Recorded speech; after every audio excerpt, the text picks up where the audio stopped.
Introducing Beef Up Carnivore Bodybuilding Bible.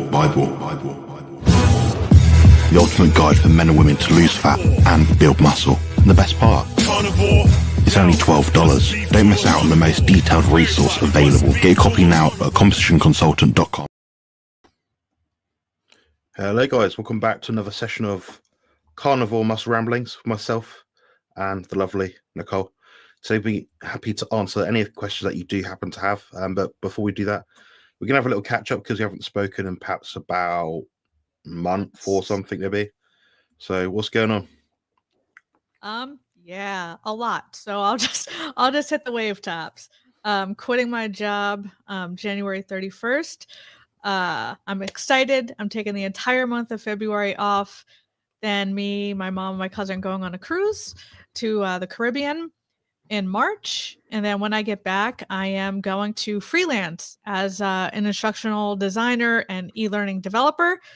And I was actually developing my first course now, which is going to be creating healthier eating habits. And it's going to be for healthcare workers. So I'm super stoked.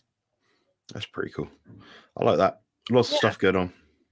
Yeah, I've had a mixed bag myself, a very mixed bag, as you know. So it's been weird, but still making videos, still collaborating, and still, chatting to friends online, which is pretty cool. So I'm quite a content spot, I guess you could say. So yeah. Yeah, you've been very busy on the YouTube world. I know some of your subs may know me, maybe not. I was kind of like the villain. But I did nix my original YouTube channel just because I was debating leaving it up so people can use the content and like learn and all that stuff. But I decided to just get rid of it. So I do have another YouTube channel that I'm trying to figure out what the heck I want to do with it, but I know I don't want to talk about nutrition ad nauseum anymore. So collabing with Jonathan every once in a while gives me my nutrition fix. Other than that, I'm kind of burnt out from, chicken and beef talk. Yeah, I understand that. It does get a bit old sometimes. It's what can we bring that's new to people? It's a bit different. Right. People always like our collaborations and our chats and our friendship and chemistry. So I can't complain there. Just going to make some announcements in the discussion board. So we've got Christopher Thompson has joined as a channel member. Much appreciated. Thank you for joining. We've also got Cyril, who's joined twice as a Gym Bro channel member. So anyone that is actually Gym Bro channel member on my channel does happen to get all exclusive access to the latest videos I do produce. And some extra things on there which are much better value for money than actually buying them from my website. So I've got things like my audio book in there for my Beef Up Carnivore Bodybuilding Bible. So you can find lots of interesting new and old clips in there. So I keep that very, very, very up to date for the members. And we've got Erin. She's rebranded from coffee to photography. Excellent. Very good. I need to get myself one of those buttons. Do I have one still?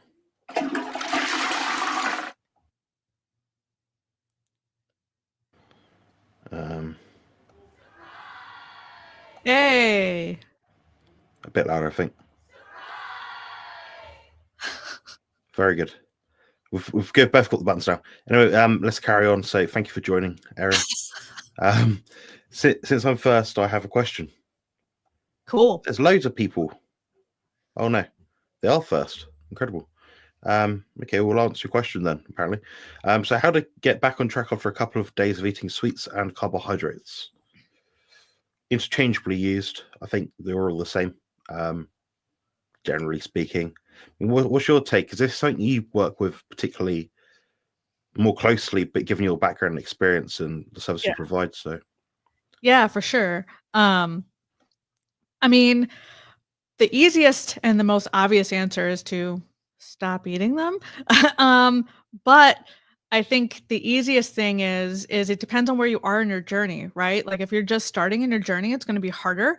If you've been on your journey for a while, it'll be a bit easier. It also depends on how long and how much off track you were. So, I mean, it's a very nuanced question with a very nuanced answer. But I would say just slowly wean yourself off. It depends on how much and how long you were off track. But For me, I did have pumpkin pie because my mother-in-law baked a pumpkin pie specifically for me, so I felt obligated to eat it. My tummy didn't like it after the fact, but for me, it's a lot easier to get back on track because I've been on my journey for a while and I've gone through, the work ahead of time. So for me, it's very easy to just stop eating this stuff. But if you have trouble eating this stuff, I say the easiest thing to do would just get the crap out of the house until you get back in your normal rhythm and routine. But again, it depends on how long you've been on your journey, how far off track you were, and how long you've been off track. So that's the easiest thing to do is if you're struggling, just get the crap out of the house. Yeah, I agree. So I live with my mum, stepdad, my dog George, and my nan now. Actually, fun enough. So we obviously have a lot of fridge and freezers in the house. I think we have 3 of them. And I've got my own separate fridge freezer, so I never actually have to see any of the food that they happen to eat. We're all pretty healthy in this house in terms of our food choices, but there's always a few sneaky chocolate bars in the fridge in my mum's little section. So if it's outside sight, it's out of mind, as you've pretty much said. So I like that. Yeah. I think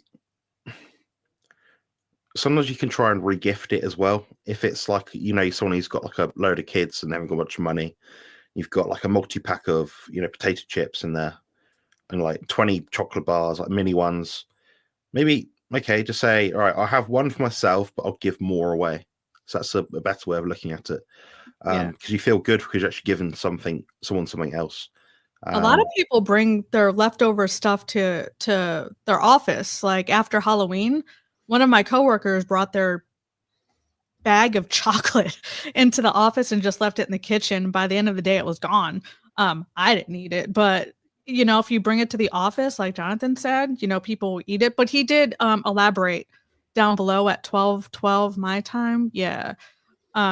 I know I have to stop eating them. It's been 2 to 3 days and cravings have been pretty hard the next day or so. So I am still a nutrition professional, although I don't practice in real life anymore. But I like to say SAT, stop, assess, take action. That's my 3-step action plan to conquer cravings and to get back on track. Stopping is the most important and hardest step, even though it seems the most obvious. So if your cravings are through the roof and you're sitting on the couch and you're just watching TV mindlessly, like your hormones do shift, and that's where the cravings kick in when you're bored, whatever, sad. So the easiest and the first step is stop, which is the hardest. And that what happens is it allows your brain to go from irrational, illogical thinking to logical, rational thinking. So then you're able to assess your hunger, right? So I know you probably know this, Victor, that you're about to, give into your cravings, but you want to assess your hunger and you just want to get in this routine. So are you physically hungry? Has it been hours since your last meal? Are you craving a variety of foods? Is your stomach rumbling? Is your physical body giving you cues, or are you emotionally hungry, i.e., cravings through the roof because you're bored, sad, depressed, lonely, whatever the case may be? Are you craving specific foods, which in your case, sweets? Then you're about to emotionally eat. So I like to say, make a list of your top 3 things that you like to do. For me, it's going to the gym, like lifting weights, listening to music, reading a book, just distraction, art of distraction. And what happens is as you do that, it focuses your mind on something other than food, and eventually the cravings will go away. And if you just get in a habit of doing this, it may take a bit, but if you get in the habit of doing this over time, the cravings will subside and you'll be able to resist the urge more easily. I know that's my long-winded way of describing that, but that's the easiest way I can think of to describe that. Yeah, it's a good shout. And he's just mentioned he's at the gym now. So it's one of the best places to be. Just be careful not to do too much in the gym. It seems to have this exponentially ever increasing, I don't know, appetite stimulating effect. So people that do 10-hour marathons end up being ravenous afterwards. So just do what you need to do in the gym and get out. Also getting the right sunlight exposure throughout the day, morning, lunchtime, and at night. For me right now, it's just got dark outside. So the days are very short at the moment. Probably the shortest day of the year coming up in about 2 or 3 weeks. So with that in mind, I made sure I'm not getting much vitamin D, which means my body's not going to feel as good. My immune system's not going to be as good. I'm going to be more likely to binge if I'm not healthy because I've not got optimal levels of vitamin D and things like that. The other side of it is I've got a routine, so I get up, not when my alarm gets me up, but because I'm used to just having the same method, the same practice each day, means I've got my life in order, basically. So I know what I'm doing each day, and there's no sort of guesswork. Oh, I might get up a bit later today. No, that it's not an option. It doesn't happen. So for me, it's pretty easy to just stay on track. So I like the idea of having routine methods to the madness. What else is there? I mean, one other thing I'd say is assess your health right now and say, okay, I don't like how I feel because I'm over fat, because I'm under muscled, because I've got problems with my joints, bones, my digestion's bad. My brain isn't working well. I'd feel depressed. Assess and isolate what the problems are and say, what would it take for you to not feel like that again? And yourself, you can sort of say, okay, I'm going to be 20% cleaner this week. So if, for example, you eat junk, I don't know, 6 out of 7 days of the week, okay, next week, make it 5 days, make it 4 days, then 3 days. Then when you get to a certain point where it's like, okay, there's no more days left, swap out that junk, that, chocolate bar for maybe like a keto-friendly chocolate bar. Just choose a better option, basically. That's what I would do. So hopefully it gives the gentleman Victor some insights in a way. I think we've covered pretty much all angles, maybe. Yeah, I think there's like one other thing. I was in someone's chat and they were talking about the holidays and how it's super carb heavy, right? And all you do is eat and eat and eat. And I felt like a stuffed turkey after Thanksgiving myself. I'm not gonna lie. So what I did this weekend, and what I plan to continue doing is, because I overconsumed on Thursday, I kind of lowered my portions. I lowered my intake the other days to kind of counteract that, so I don't gain a ton of weight. Because if you don't, it's all about balance. Whether you talk about mass, calories, whatever the case may be, it's all about balance. However you want to track, it's all about balance. So if you overconsume by a lot, which I know most of us probably did, or a lot of us, what I did is I ate, I think, 2 meals on Friday. I ate 2 meals and a snack like yesterday, and today I just ate a light breakfast and a light lunch. So I'm not decreasing to the point where I'm ravenous and I'm about to be hangry, but I know I overconsumed, so I'm decreasing my portions a little bit throughout the week to kind of counterbalance that, so I don't gain more weight than I would like to gain. So that's like another trick. I call it calorie banking. If you are tracking, I look at calories as a bank. So you're allotted X amount of calories for the week, and however much you consumed on one day, just gradually decrease so you don't go over that bank. It's like calorie borrowing, if you will. If you go over one day, just eat less the next day, and so on and so forth. So that's what I've been doing this weekend, to kind of counterbalance what I did, the damage I did on Thursday. Yeah, I think that's a good way of doing it as well, in effect, because I know what you're saying about the calorie thing. It's like, yeah, you kind of have a guideline of how much food you could eat. So whether it be, 2,500 calories per day, but that always consists of roughly the same amounts of each kind of food. You always have, I don't know, half an avocado, 3 eggs, and a pound of beef. Okay, well, some days you might have an extra wedge of cheese or something. Yeah. The next day you might have, I don't know, a few ounces less beef. You can do this in that kind of sense.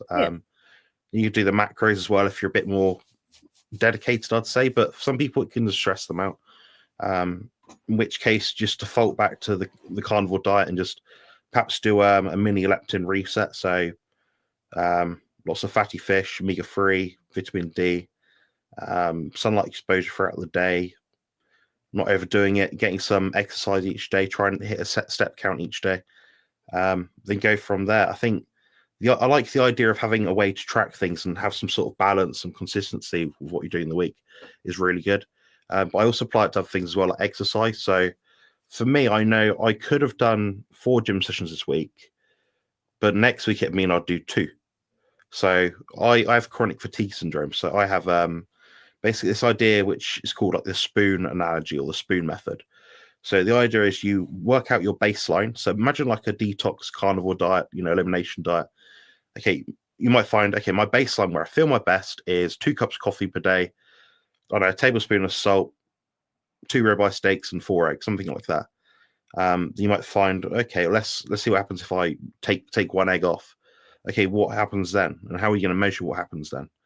So yeah, that's kind of my 2 cents in it, but that's a really good, interesting discussion point. So I'm glad we covered that, because a lot of the time we sort of go into, this is the best way to eat, sleep, drink water, whatever it is, to diet. But in some cases, it's just about moving the biggest stones, the biggest pebbles.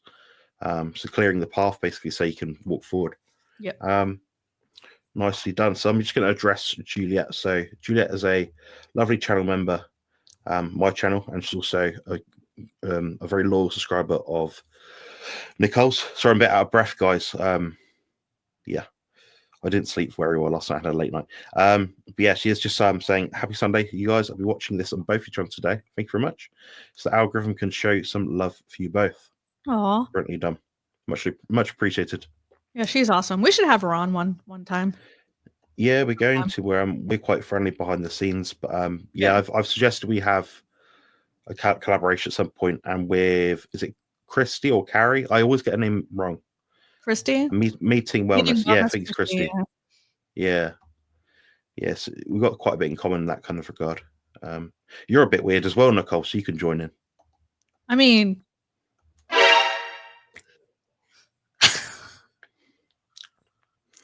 there we go. That was it. All right. Have I missed anything? Okay. Christopher said, I'm an experienced carnivore, approaching my 2nd year carniversary. Very well done. Very well done.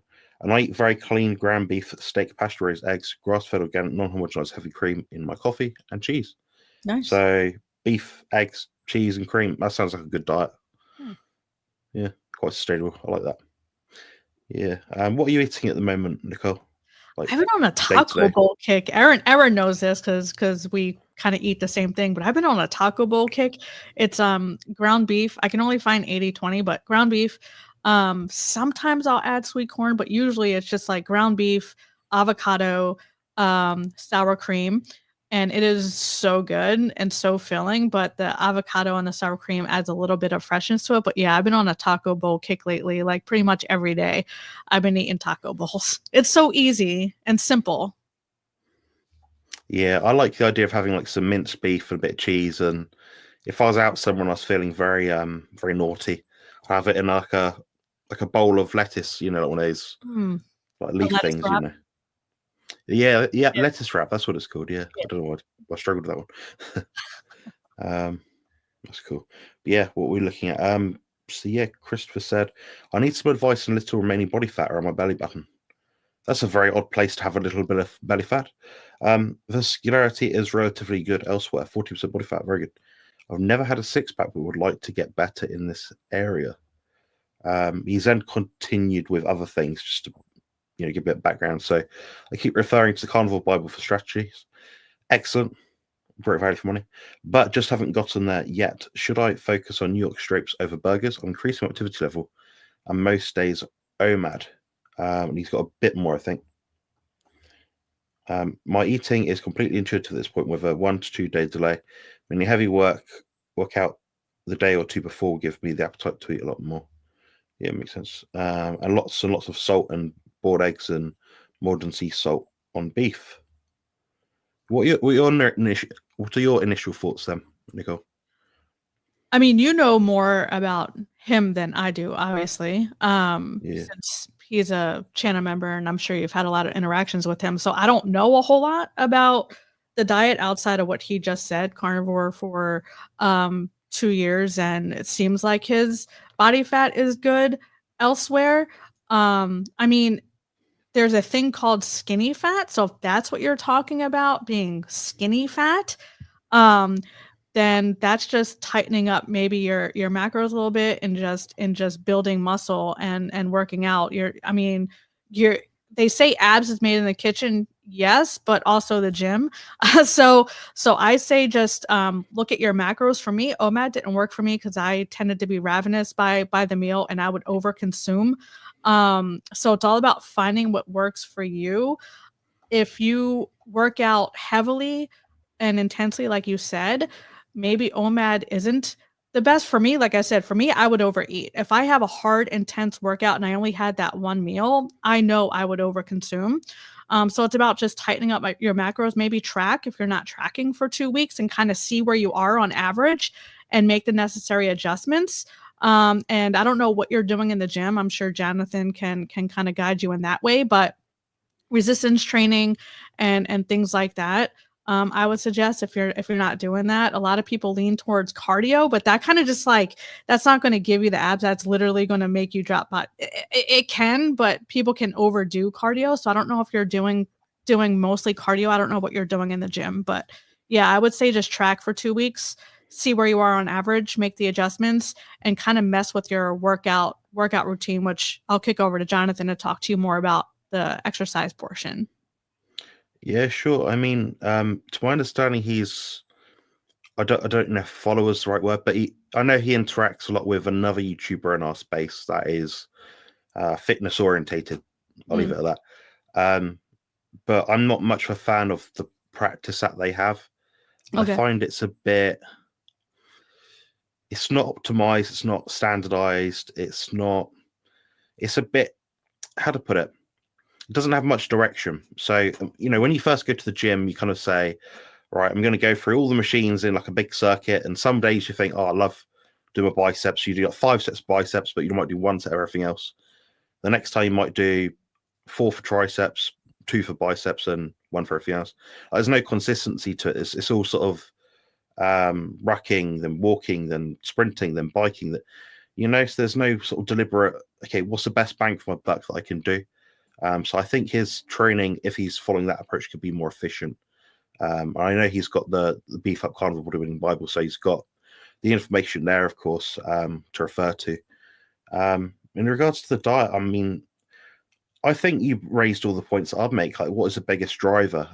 Obviously, identifying what your current diet is, what's maintaining that, morbidly obese, 14% body fat. Yeah. That's what we need to find out. So whatever you're doing for 2 weeks is a good indicator. Okay, if you're 40% body fat, you get your test scans done, you weigh yourself, you look in the mirror, take some, lots of different ways to measure what you're doing, maybe your waist circumference, and say, okay, that's maintained me what I've done.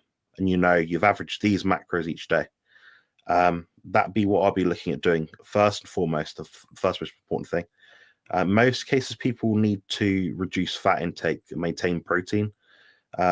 When you get leaner and leaner, your appetite will go up. So I usually increase protein because it doesn't seem to have a deleterious effect on fat loss in my experience with anyone I've personally worked with. So you can titrate that up just very slowly, but the fat, getting that down is going to be the key player here. I like to also track things like step counts if possible. So if for example, you work 3 days per week in a post office, you're always running about, maybe don't do 20,000 steps that day. Maybe just keep that at your baseline amount. Don't seek out extra exercise. But then on the other 4 days of the week, you're sat idle behind a desk making YouTube videos or something like I do. Yeah. Then there we go. You're going to say, okay, I'm going to increase my expenditure in those days to keep all these things consistent. I think he said he trains a couple of times a week, maybe 2 to 3 times probably. I think you said that 2 to 3, yeah. Yeah. So that's what I'll be looking at doing. So 1, track something. 2, maintain some consistency in your workouts and things like that. And the third thing would be just assessing your health as well. So some people can have, it sounds a bit woo, but spiritual kind of experiences which prevent them from losing fat effectively. So maybe they have elevated cortisol levels, their stress response is just too high, elevated for too long, and they can have downstream effect on your testosterone levels if you're not using enhancements, for example. So that's another lever you can look at as well. So stress, sleep, how you feeling yourself. A lot of caffeine that increases cortisol. Oh, yeah. So if you're drinking a ton of caffeine, maybe look at decreasing that. And Jonathan there you go, caffeine-free Pepsi. Jonathan mentioned step tracking. I do want to caveat, if you are using a fitness tracker, whether it's a Fitbit, Apple Watch, Garmin, whatever the heck you're using, don't take the calories burned and say, cool, I burned 2,000 calories according to my watch. Now I can eat more. Yeah, that's where a lot of people get into trouble, because they overestimate the treadmills too, like everything. It overestimates how many calories you're burning. So ignore the calories, ignore the expenditure. If you want to track steps, cool, but ignore the calories burned aspect, so you don't get tricked and want to consume more because you think you burned more than you actually did. That's a trap that a lot of my clients got stuck into. Mm. Yeah, I I have to agree there. It's not the metric we want to look at, because it could be so far plus or minus. You know, for example, if I have some coffee that day, that will mean my expenditure will go up maybe 1 to 3%. And if I do that every day, then double my coffee hits each day, maybe that's like 5% more expenditure. But then you're dealing with like the cortisol response. Your heart rate's more elevated than what it'd be naturally, but you're not actually moving much more. So it's a bit of a tricky one. So you want to look at the right metrics. So what is the default? In most cases, I mean, assuming you're walking around day-to-day stuff, it will all average out anyway. But you know, a step is a step. You know that if you take one step, your body has moved from one position to the other position. You know, a calorie, it's like, well, I could move a lot of steps, but not necessarily burn much energy because all the steps are slightly downhill or something, you know. So that's the way I look at it as well. So yeah, getting the right metrics involved. I'm sure we're missing stuff here. It's just such a broad question, so I probably need 5 to 10 more questions to like return back to him to really pick it apart. To my understanding, he's not doing things wrong. Like he's not messed up, and you know he's got direction, he's got goals, he knows what he's doing. He trains, but it's just a bit of fine tuning. I mean, have you been in that situation yourself, Nicole, where you've had to fine tune your diet just to get a bit more result? Like you're eating, I don't know, 2 tablespoons of butter each meal, and you've had to be, now I need 2 teaspoons or something. Yeah, I'm going through that now. Well, as you know, because we talked a little bit behind stage, but yeah, I kind of fell off track a little bit because I've had a lot of personal stuff going on. No excuse, but it is what it is, life. So I'm actually going through that process now. I'm fine tuning my diet, getting back in the gym. So yeah, I've definitely overconsumed, and I can feel I gained a little bit of weight back. So I'm actually going through the process now of figuring out what to decrease and making adjustments and all that. And it's a tedious process.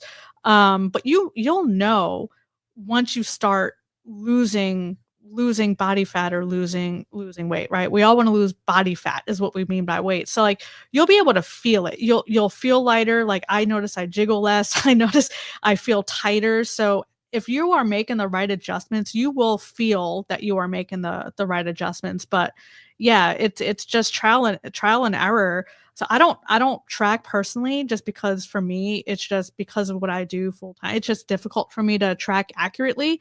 So I just kind of eyeball my portions, and if I am not seeing results, I like make little adjustments. Like Jonathan said, maybe I'll decrease the butter I use, or maybe I'll have you know, a 1 ounce less of beef or whatever. It's not big adjustments, it's small adjustments, so I can kind of track what's going on. So if you are trying to lose weight and you are feeling stuck, don't make huge adjustments. Make small adjustments to your portions and kind of go at it that way, because you don't want to go overboard and adjust too quickly, because that will put your body in shock as well, and that'll stall your progress. So the key is just to make small adjustments to your portions, to your meals, or whatever the case is, and just see how that affects you over time. I like to use a week, ideally 2 weeks, to kind of gauge what's going on, because that's about how long it takes for things to catch up. But that's what I'm doing currently. So I'm kind of starting over because of Thanksgiving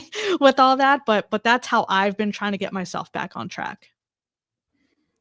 Nicely done. Yeah, I mean, it depends where you're coming from, where you're trying to go to. And 14% body fat for the gentleman Christopher is quite low. It's not high by any means. If it's a true 14%, it actually looks quite impressive, to be honest. One thing I forgot to mention is the standardization of the diet. So in the example he made, he's suggesting that he's had sirloin steaks over beef burgers. Now, personally, assuming your cooking practice is the same, i.e. air fryer, I don't know, tin foil, 10 minutes, 400 degrees, whatever is Fahrenheit, I don't know. Okay, that's a standard practice. You know, in that burger, chances are if you buy the same ones from the same batch, from the same shop, whatever it is, or make your own, you know, it's always going to be about, say, 10, 15, 20, or 5% fat in each burger.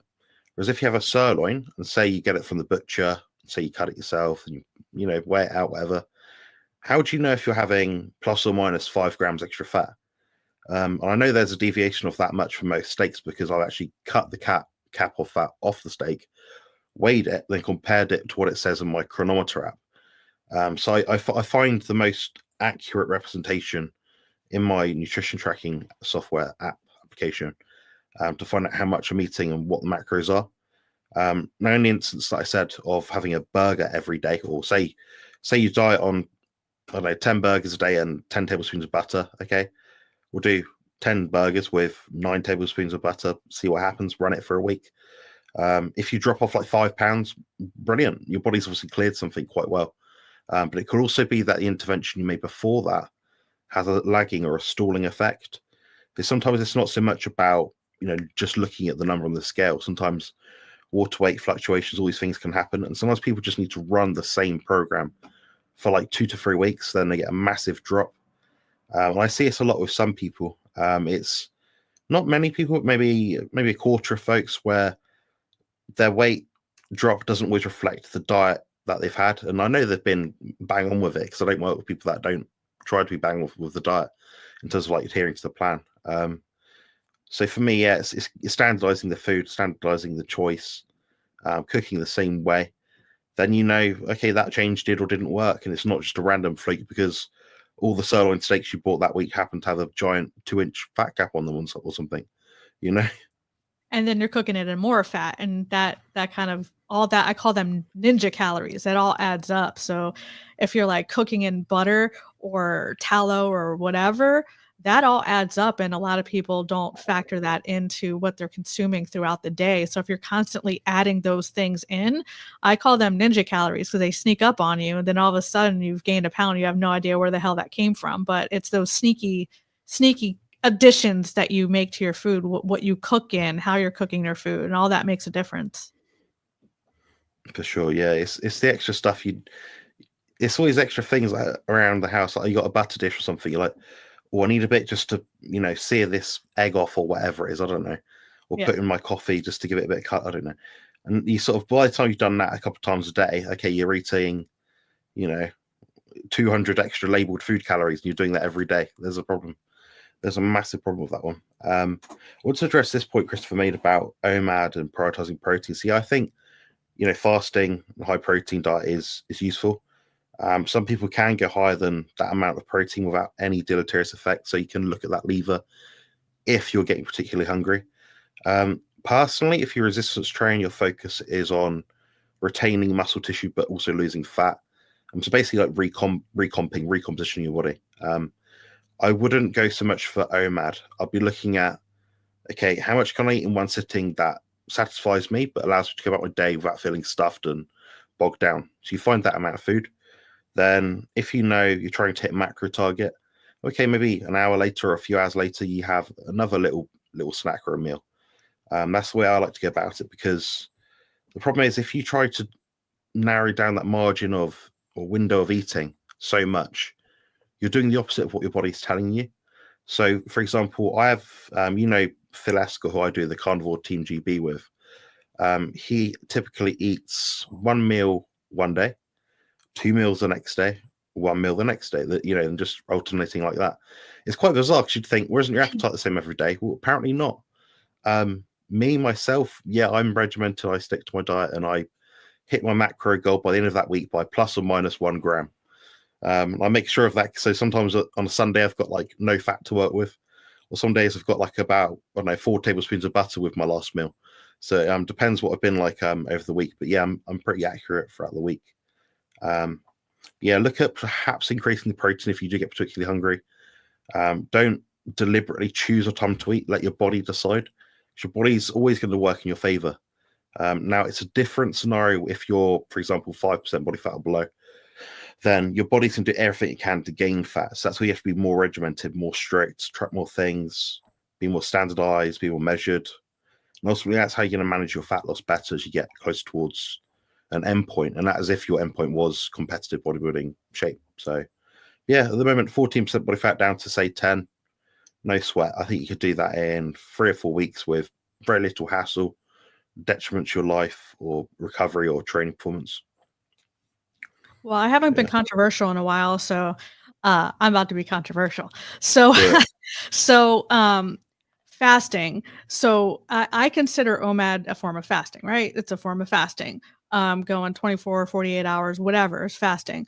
That is a stressor on your body, contrary to popular belief. Your body thinks, yes, it does. You do drop body fat, sure, but you're going against your body's natural hunger signals. So if you deprive your body when your body is telling you to eat something or drink something, and you're not, your body thinks you're starving, and that's not a good thing. That is a stressor. Your cortisol is going to spike, your adrenaline, everything's going to happen physiologically. So if you are doing OMAD and you feel great and it works for you, perfect, don't change anything. But if you're doing OMAD and you're working out intensely, and post-workout or pre-workout, whatever the case is, your body's telling you that you're hungry, but because you're trying to stick to strict OMAD, you're going against that, and you're waiting to eat because you're hell-bent on eating at 6 p.m. every night, no ifs, ands, or buts, that is over time going to stress your body. And if you have constant elevated cortisol,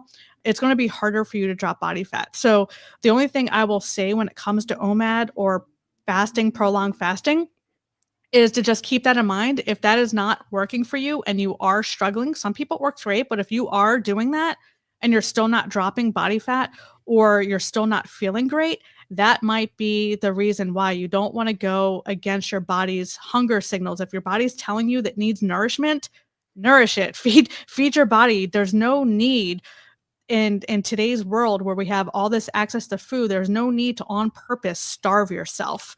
So that's just my 2 cents. I know that goes against some of the popular influencers about fasting's great, but that's my controversial remarks. It can be a stressor depending on how you're fasting. I know what you're saying, and I know exactly where it comes from. And I think more than anything, I personally think it's more of a moot point. I think people are pitting up or battling these arguments, but they both ultimately intend to mean the same thing. By that, what I'm saying is, okay, there's a stress to the body. You don't eat. Now, how much stress is that to the body? Well, if you got a lot of body fat on you and you don't require a lot of extra food day to day, your electrolyte status is fine. Yeah, you don't need to eat, so it's not going to be a massive hormetic stress. If you're 3% body fat and you don't sleep at night, you've got screaming babies, newborn babies, I don't know. You go to a stressful job, 12-hour work shifts, you go home in the evening after the gym, do an hour on the treadmill, an hour of weights, then you only eat once a day. Probably a bad idea, because we only need a certain amount of food to suppress cortisol. And in my opinion, if you can suppress cortisol for as much as possible of the day in a highly stressful lifestyle situation, that's going to serve you best to get your body composition outcomes, because you're reducing that exponentially deleterious, appetite stimulating, mood destroying effect you get from, sudden spikes in cortisol levels and things like that. So I completely agree with what you're saying, and I think we feel the same thing. I mean, I'm probably more do what makes you feel good kind of thing. That's your best guess. I think you're saying the same thing, Nicole. Anyway, really. Yeah, it's just the folks who feel like they have to go on a 24-hour water fast or a 48-hour water fast or whatever the case may be just to try to lose weight. That, in my opinion, isn't the right approach long term. If it's something you can't sustain long term, in my opinion, I don't think that's what you should be doing to drop body fat. Absolutely. Yeah. What is your end point? What is your end goal, Christopher, as well? If it's 8% body fat, are you going to be happy doing what it took, maintaining what it took to get to 8% body fat? And if you know, based on your current stats and your trend of fat loss on whatever macronutrient intake that you happen to be having right now, say it lands you at an amount which is 100 grams of protein per day and 20 grams of fat. So this is like maybe 2.5 chicken breasts and a tablespoon of butter or something stupid. So basically no food. You think, yeah, it's not worth it. Well, don't go for that goal. Some people just can't achieve those sort of things, and they can push and try and shove as hard as they want, and it's not always achievable. So sometimes I have to tell people, reassess your goals a little bit, because I have people all the time that not Christopher, but I have people all the time that say, "Oh, my body fat," and they'll send the intake form. 20%. You look at the photos, and they're at least 35 to 40%. As in like a 45 plus inch waist, and I'm like, how did you get that so wrong? But yeah, it's always important to have a way to track. So look at your photos as well, for sure. I think we're getting into the weeds a bit now with that kind of topic. So we're gonna go and answer some different questions. And hey, Bill Clinton! Oh, dang! Damn. He's on yours. Welcome, Mr. President, sir. Very good. Once a week, I allow myself something a bit carb, usually an order of sushi, and I have a single piece of chocolate a day. Doing this, I find never crave, and I shouldn't. I don't get snacky. Nice. That's pretty good. Moderator. I think we should do a stream on carbs, because I've seen, I'm a low carb, right? I'm not strict carnivore. I eat carbs. I know, terrible, right? But I eat carbs. But I know there's a lot of people who start carnivore with the intention of slowly adding carbs back in, whatever that looks like for them. I'm not the carb police. I'm not the carnivore police. I'm not the meat police. Whatever works for you, you do you.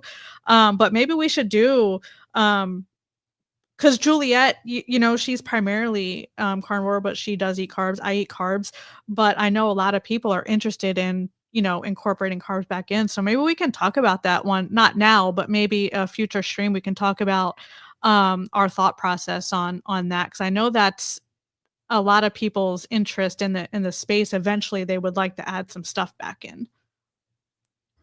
Yeah, I find that bizarre. People that there's been people in our space, like we reacted to someone that had a stroke or something, didn't we, a few months back? Oh, and yeah. She was like, "Oh, I've added these things back in to make myself healthier," and it's like, you're looking at it from the wrong angle. So initially, you'll make videos, content, and profess about how cholesterol isn't going to kill you, and N15 isotope data, and plants are trying to kill you, and there's oxalates and everything, whatever. Then you sort of flip-flop and go to the other way and say, I want to add these things back in. It's like, yeah, you can enjoy these things. There's nothing wrong with having it because you enjoy it and you selectively choose to have it. But you should still acknowledge and stay true to your own beliefs that something's bad, to just not ignore your intuition. If you get a stomachache every time you eat something, don't eat it. Don't eat it, yeah. And obviously, Juliet doesn't have this issue. She could tolerate this. This works well with her way of life. Probably gives her a bit of a cortisol suppression hit each day, so it might be a good thing with her way of life. And I know she deals with quite a bit of stress sometimes with children and things. Her lovely children. So maybe that helps her. Maybe it adds to her life. It's not always, you're not purist, therefore you've done it wrong. Some people have to have a different avenue. And some people have, people are coming at it from different issues, right? I came just to drop weight, and I did have sleep apnea and all that, but it was all stemming from my weight. But I didn't have autoimmune. I didn't have any of these chronic issues that a lot of people come to this way of eating for. So we're all coming at it from a different health background and a different personal background. So I like to believe that we all don't have to eat the same way. It's whatever works for you. If you're healthy, if you feel good, I'm not saying go eat cereal or processed garbage. Don't do that. But if you want to have a sweet potato or an avocado, like, I'm not going to come after you and lock you up and throw you in jail. There's nothing wrong with that. Not all of us have to stick to 100% meat-based diet. If you want to do 70% meat-based, animal-based, which is pretty much what I do, about 80%, that's great if that works for you. But I'm not of the belief that we all have to follow the same diet, because we're not all coming at it from autoimmune or these crazy things that a lot of people are experiencing. I didn't experience any of those things personally.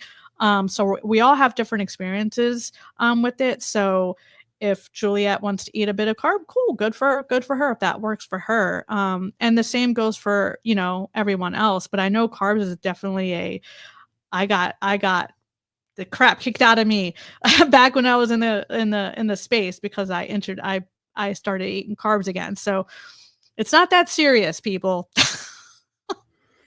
Yeah, largely speaking, if you had, I was going to say, a sample of the average 100 people in either of our countries, the UK and the US, well, England and the US, because England's a country, UK is a state, you probably find that most people can tolerate probably 50 to 100 grams of carbs a day, and live each day like that and not have any sort of severe health outcomes. Now, if it was 100 grams of Mars bars worth of carbs each day, well, yeah, you're more likely to have a problem. So I think for some people, moderating with, a bit of chocolate each day, with, a bit of fruit, half a cup of rice with the steak in the evening, a bit of avocado.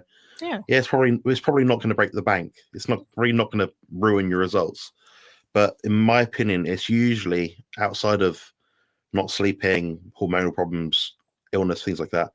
A carnivore diet outside where you're not having carbohydrates and things like that is probably going to be the biggest lever to look at first if someone's got pretty much any problem, I'd say. There's more hard science mechanistically and even in clinical studies where they've looked at ketogenic diets versus other diets, and the onus is on the carbohydrates to prove themselves worthy of being in a human diet long-term sustainably for positive health outcomes. That's what I think. I think fat, as we know, has been wrongly demonized. So should we get to a different thing? Press a button. There we go. Thank you for joining us, Sheree. Nice to see you. It's almost impossible to track steak and fresh meat from the butcher and grocery store, especially in roasted bone marrow. The labels and apps are not even close. Agreed. Do you find that when you're buying like anything a bit interesting, where you're like, oh, this is a serving size, and okay, it could be a giant chicken drumstick or a small chicken drumstick, but you don't know, you're just going to put in a standard size? Do you ever have that kind of issue with tracking? I mean, this is where tracking gets difficult, especially if you're looking at labels. So I like to say your hand goes with you everywhere, right?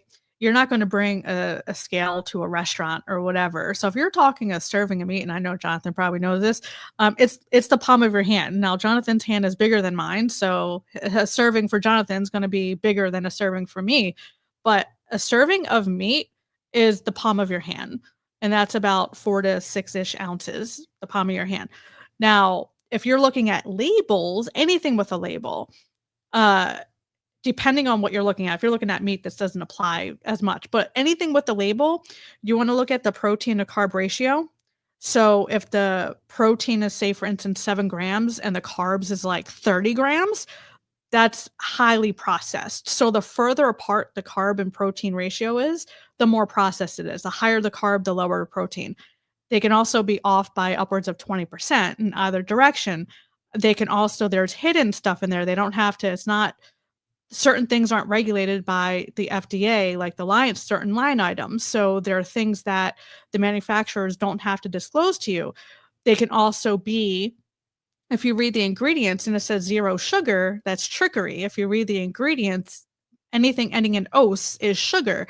So there's all these things you have to be aware of with nutrition labels. It's very tricky, and it makes it difficult for the shopper, if you're not educated, to know exactly what you're getting.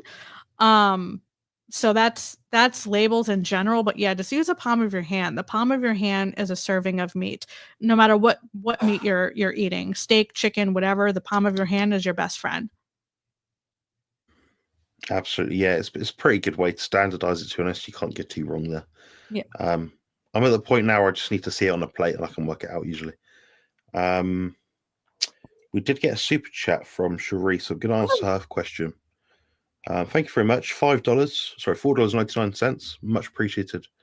Thank you. So she asks, when you're stage lean, did it affect how you feel with your autism? Also, do either of you get anxiety? If so, does higher fat help you? Thank you. I'll answer my bit first, just because it's for me. But when you're stage lean, did it affect how I felt with autism?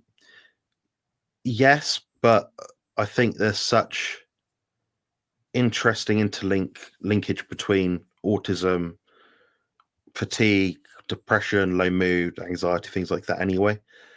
So I think anyone in any situation that gets stage lean for bodybuilding competitions will feel a dip in how they feel in well-being, or even the health, energy levels, things like that. That's very, very clear. And how that affects autism is tricky, because some of the things I just mentioned are associated very closely with autism. So it'd be hard to really pinpoint how much of it specifically amplified autistic spectrum symptoms. It's a tricky one kind of answer when you talk about how your own feelings, because I felt like crap, like tired, but I had an end goal in mind, so I knew what I needed to do. For me, it gave me a bit of direction for the summer, because I knew, okay, I'm going towards a certain goal. I'm posing, I'm dieting, I'm training, I'm doing all these things, checkboxing, all these things every single day. So it's actually probably a good thing for autism. If I didn't have that goal in mind, I wouldn't have much to look forward to. So for me, hope and anticipation are some of the key things in my life, which I value most dearest, in my opinion. I'm going to answer the second part of the question now as well, quickly. So, also, do either of you get anxiety? I do. I get anxiety when I feel like I'm being disrespected, which anyone would, obviously. But I don't like it when people don't listen to me. I don't like being called names which aren't my name. I don't like being touched. And I think my biggest flaw in life is that I don't make it obvious that I'm autistic to people until I tell them, because I mask so well. So people that meet me, they think, oh yeah, I'm gonna shake your hand, get right in your face. And it's happened recently at the Carnivore conference in a few months back, and I was like kind of dumbfounded, because people that I actually knew, but they were not treating me how I'd want to be treated. It's not to say I want special treatment. It just means maybe don't get in my face. Maybe don't shout in my ear. Maybe don't sit on me when I'm trying to sit down and eat my food. Maybe when I've got a mouthful of food, I don't want to talk when I'm, listening to music or looking at my phone trying to read something, So a lot of it for me is anxiety around people not respecting my boundaries. And that's probably the biggest anxiety I deal with. And if so, does high fat help you? Yes, but it does also make you very fat. When I was eating at one point, is at least 350 grams of fat per day, with, I believe it's 200 to 250 protein per day. So this was about 2 years back. I felt really good. My heart rate was lower. Because I think partly because my digestive system had more of a break, because butter and a bit of beef and protein each day is not going to bloat you out and tire your digestive system as much as a load of protein with a little bit of fat. So I think for me it is a more efficient energy source. I think personally, if I wasn't bodybuilding, I'd probably gravitate to a higher fat diet. But I will say, for me personally, it doesn't modulate or affect inflammatory levels within my body, both subjectively and how I feel, like soreness, fatigue from workouts, and also in a sense from blood markers and testing like that. So I think higher fat is good, but up to a certain point. You need to find out for yourself, does that impact your body composition in a way that you don't like? Does it affect your training? Does it affect your sleep? What is your end point? Say if you picked yourself again, like I mentioned earlier, what do I want to feel like in 3-6 months time? What weight do I want to be? What body fat? How much do I want to go to the gym? What do I want out of life? What time do I want to get up in the morning? What time do I want to sit down and eat at night? These things that people should think about before committing to any diet.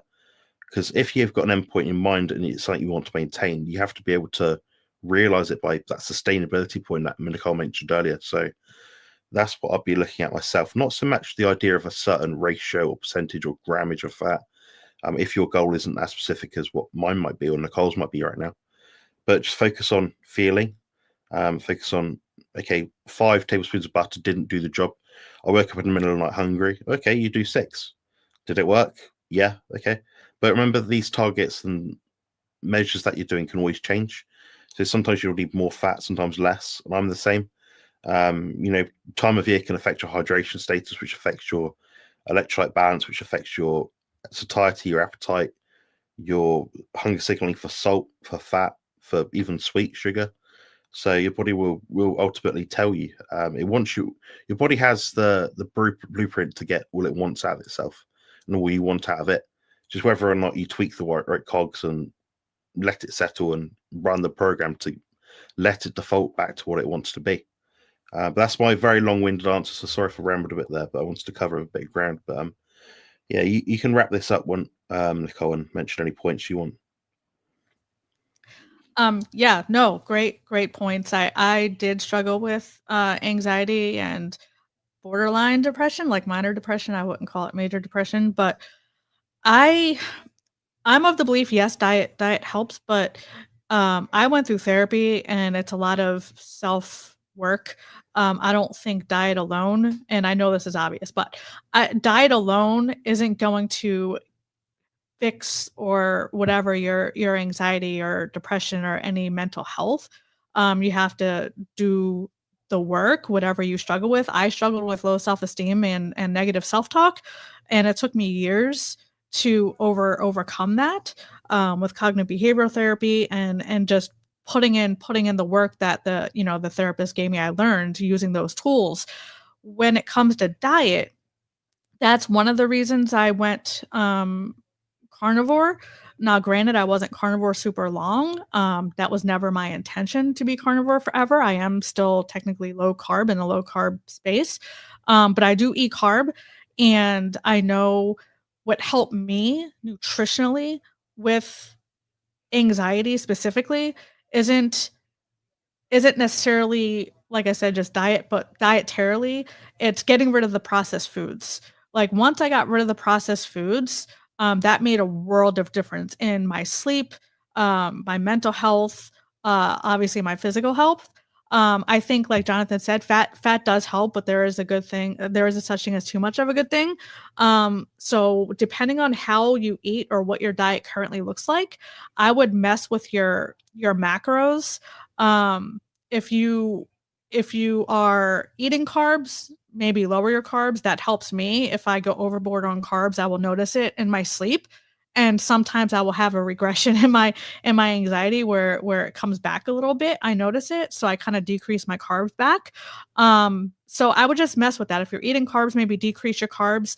Like Jonathan said, fat will help because carbs are sugar, and glucose and sugar is inflammatory. So if you eat too much sugar, if you eat too much carb, especially the starchy carbs or the processed carbs, it is inflammatory. So your brain is going to become inflamed, which is going to affect people different ways, and it can lead to depression, anxiety, and all that. So fat will help, but just be careful not to go overboard on fat. But in my opinion, it's not diet alone when it comes to anxiety specifically. It helps, but there are other factors at play as well. But that's my long-winded answer.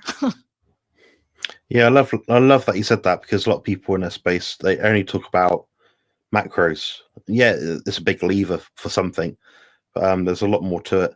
I just wanted to bring up a point about a study that there was perhaps within the last 10 to 15 years, I believe. And what they did was they had endurance athletes who were, all in shape, all fit, sort of healthy people. And they fed them a carbohydrate bolus with protein after a workout. Then they had another group, or maybe it was a washout period. Then they did an experiment again. I can't remember. Basically, they compared two lots of people, protein and carbs versus protein and fats post-workout, post-long endurance activity. And they found that the cortisol level was lower in the people that ate the fat and the protein. So that tells me, okay, maybe carbohydrates aren't that useful in that sense. Maybe there's more to it though. But I think when we look at a lot of studies, I personally prefer nutritional studies that are done on athletes, because in most cases they're going to be more measured, more managed, more rigid, more disciplined with their diet and what they're doing in terms of, like, when they leave the lab, when they're told have this sachet of whatever per day or whatever, they're probably going to adhere to it better, because they like to impress people. They're competitive. They've probably got egos. They don't want to be a dud sort of thing. So it's always going to be confounding variables there. So yeah, I mean, fats and proteins, much better diet. I recommend looking at Dr. George Ead's stuff, Dr. Rachel Brown's, definitely some of Nicole's videos. I think your videos are still up, aren't they? Not on my old channel, no. But check out Dr. Oh gosh, who's the I'm blanking, the keto doctor who worked with Dr. Atkins. I should know this. There's a load of those authors that I can't think of. So I always say with my clients, protein first, right? Then fat, and if you're going to eat carbs, then carbs, but eat the low carby carbs, like the fruits, the vegetables and stuff like that. And by fruits, I mean primarily berries. Like I primarily eat blueberries. It has a slower release of sugar, all that stuff, but it's lower on the glucose levels when it comes to fruit. But I stick primarily to the berries, green leafy vegetables if I'm going to have them, like asparagus and things like that. So if you are going to eat carb, predominantly stick with that. It's fine to have a, sweet potato or rice or whatever every once in a while as your body can tolerate, but just be careful on that because they are starchy, which means they are going to spike your blood sugar higher cortisol release and all that stuff. So too much sugar, if you do eat a lot of those starchy vegetables, can over time lead to inflammation and negative other adverse outcomes. Body dependent, depends on the person on how your body reacts to it. But those are the carbs I predominantly stick to, or the low carby carbs. Dr. Westman is what I was thinking about. So that's pretty much what he preaches, and that's pretty much what I live by are the low carb fruits, vegetables, and those sorts of things, and protein first. So check out Dr. Westman. He's who I follow and agree with for the most part. Yeah, he's pretty basic actually. I quite like his videos. He talks such a neutral tone without being over the top, and yeah, I actually feel quite engaged with his videos. I usually just get wound up with people like they go a bit over the top with some videos where it's like a 20-minute video. So you think, oh, it's probably just a listener. But now you got to watch it as well, and there's always stuff flying around the screen and presentations too. Like he makes his content. He meets people where they are. He's not. And I know it's going to be controversial. It's fine. He's not a Dr. Chafee or whatever who are the extreme carnivores who plants are trying to kill you type thing. And I know that's to catch your attention, but still, like those things people take seriously. Dr. Westman is realistic and meets you where they are and knows that most people are not going to abstain from carbs for the rest of their lives. And that's why I resonate with him, because his videos are targeted towards the everyday person. And it's realistic for the everyday person, in my opinion. I agree. Yeah, I think the same. One person that comes to mind, which I really like his marketing style sometimes, and some of the content he puts out, like the interviews are good. But Thomas DeLauer. Oh yeah. So he'll make his opinions like I change my socks. He flip flops like Bilio. Honestly, if you went back for like the last 3-4 years, you can find a different podcast saying, honestly, carnivore's the best. I think I'm always going to be about 99%. Another time he's like, I'm going to be at least animal based, include fruit and honey seasonally. Then it's, I include some carbs because I feel it just gives me more energy. And it's like, okay, how long along the scale are you going? Basically, you're going from a paleo diet to like a carnivore diet. You can say they're both good and say, oh, I feel it better when I, in the summer months when I do a paleo, whatever. Fine, fair enough, whatever. But it's when you sort of flip flop to each point, you're like, you said something different and something very deliberate and specific. I will always do this, and I've seen him do it so many times, and he gets away with it. But another little tactic he does is he says, "I'm not going to try and sell you something. It's not what it's about." You look below in the description below, affiliate link, DeLauer 10 or whatever, and you're like, you are trying to sell it, and it's fair enough if you like the product, you think it's good, but don't then tell people I'm not trying to sell you anything that you do sell, because that's just being disingenuous. You know? All right, we'll wrap this up in a second. I'm rambling like mad. Yeah, definitely true. Christopher loves it. Yeah. Us British folk have quite a lip on us. We're quite gobby. Quite blunt. Quite blunt. I'll tell you off air, actually, Dora. All right. Thanks very much for watching, guys. Take care. And gonna leave you with this little ramble to look at. Introducing Beef Up Carnivore Bodybuilding Bible. The ultimate guide for men and women to lose fat and build muscle. And the best part, Carnivore, it's only $12. Don't miss out on the most